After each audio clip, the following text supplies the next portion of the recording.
E a ministra Carmen Lúcia tomou posse como presidente do Tribunal Superior Eleitoral nesta segunda-feira. Ela deve permanecer no cargo até 2026. A cerimônia de posse da ministra Carmen Lúcia como presidente do Tribunal Superior Eleitoral aconteceu no plenário da Corte. Na mesma sessão, o ministro Cássio Nunes Marques foi oficializado como vice-presidente do tribunal. Eles vão ser responsáveis por conduzir as eleições municipais de 2024 e os mandatos têm 2 anos de duração, ou seja, ficam nos cargos até 2026. São quase 6.000 eleições, esse é o número de municípios. E esse é um tempo de pergunta e resposta da cidadã e do cidadão a si mesmo. Que cidade quero? Como a quero? E em quem confio para se chegar ao que aspiro e de que preciso? A pergunta é de todos, a resposta é pessoal, livre e, segundo a vontade de cada qual, pode ser secreta, como o voto. O que distingue esse momento da história de todos os outros é o ódio e a violência, agora utilizados como instrumentos por antidemocratas para garrotear as liberdades, contaminar escolhas e aproveitar-se do medo como vírus a adoecer pela desconfiança as relações de cidadãs e cidadãos. Contra o vírus da mentira, ao remédio eficaz da liberdade de informação séria e responsável. Carmen Lúcia e Nunes Marques ocupam as vagas de ministros do Supremo Tribunal Federal na Corte Eleitoral. O TSE é composto por 7 ministros. A Corte é dividida da seguinte forma: 3 ministros do STF, 2 ministros do Superior Tribunal de Justiça e 2 advogados com notório saber jurídico. A cerimônia de posse contou com a presença de autoridades dos 3 poderes da República, inclusive do presidente Lula. Esta é a segunda vez que Carmen Lúcia assume a liderança do TSE.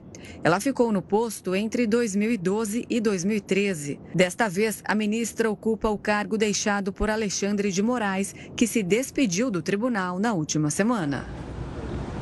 E ainda sobre a posse da ministra Carmen Lúcia, nós recebemos agora o cientista político e professor do Centro Universitário do Distrito Federal, André Rosa.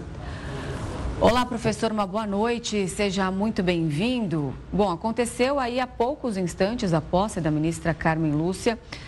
A gente vem acompanhando de que o maior desafio dela, ela mesma chegou a dizer isso, vai ser controlar aí a inteligência artificial nas próximas eleições. Você acredita que ela pode ter êxito nesse combate às fake news?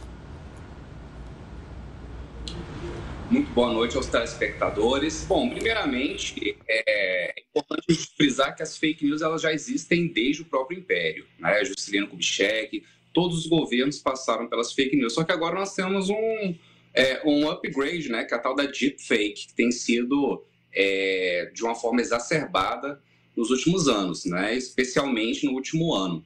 Mas eu acredito que ela tende a diminuir, é uma discussão que ela veio bastante acalorada desde 2018, tem uma preocupação muito grande com as fake news, e é um debate que vem amadurecendo, as leis estão se tornando mais rigorosas, o controle das plataformas também tem sido mais rigoroso, e eu acredito que seguindo essa linha a gente tende a ter uma regulamentação até que dê um certo respaldo à sociedade, mas eu não acredito em algo que vá acabar com as fake news. Isso é algo que é praticamente impossível de acontecer. Agora, o rigor na punição, ela tem que existir e tem que, né, se elevar ao nível de hoje que está no Brasil, porque de 2022 para cá, especificamente, a gente tem tido diversas denúncias e o próprio 7 de setembro já é algo que foi bastante difundido em todas as redes. Professor, e olhando para o perfil da ministra, se a gente comparar justamente com o último ministro que presidiu o Tribunal Superior Eleitoral, o ministro foi criticado muitas vezes justamente por abusos em suas decisões, o TSE, principalmente em quem era ligado e apoiador do ex-presidente Jair Bolsonaro, e por outros, pulso firme. Olhando para a ministra, o que a gente pode esperar dela nesses próximos anos, diante dessa difícil missão à frente do TSE? Duas coisas. A primeira é o discurso de posse, onde ela deixou claramente um desconforto com as falsas notícias. Então, esse é um ponto que a gente já pode destacar como extremamente relevante da gestão da Carmen Lúcia. Agora, pelo perfil de atuação da ministra, ela passa uma questão de ser uma player mais discreta, mas ao mesmo tempo pulso firme. O que isso quer dizer? Que ela mantém a forma de funcionamento que o Alexandre de Moraes colocou no TSE, né, através do seu mandato, e eu acredito que ela leva isso a punho firme, mas de uma forma mais discreta e talvez até menos midiática que o próprio Alexandre de Moraes. Agora a gente tem um outro assunto aqui, professor, eu já vou aproveitar a sua presença, de que o Tribunal Superior Eleitoral decidiu que não vai enviar observadores para a eleição na Venezuela. O envio de observadores internacionais tem como objetivo, só lembrando, garantir a transparência e legitimidade para uma disputa eleitoral. E na última semana, a Venezuela tinha revogado o convite para que a União Europeia enviasse representantes para acompanhar o pleito por causa de sanções aplicadas pelo bloco europeu. A eleição presidencial no país sul-americano está marcada para o dia 28 de julho. E essa disputa está entre Nicolás Maduro, que concorre ao terceiro mandato, e o ex-embaixador Edmundo González, que se candidatou em nome de uma coalizão de partidos de oposição.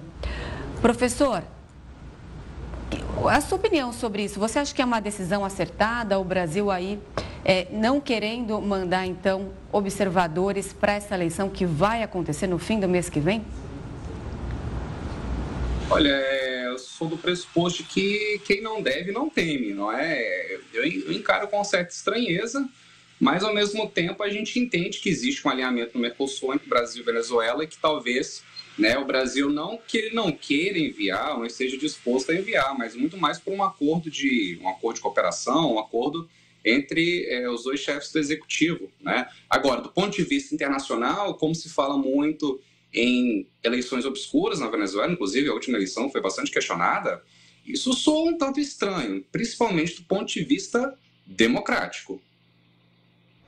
Tá certo, professor. Obrigado pela participação aqui conosco, analisando então tanto a posse da ministra, como falando então sobre essa decisão do Brasil em não levar observadores para a Venezuela. Um forte abraço e até uma próxima, professor. Até uma próxima. Boa noite.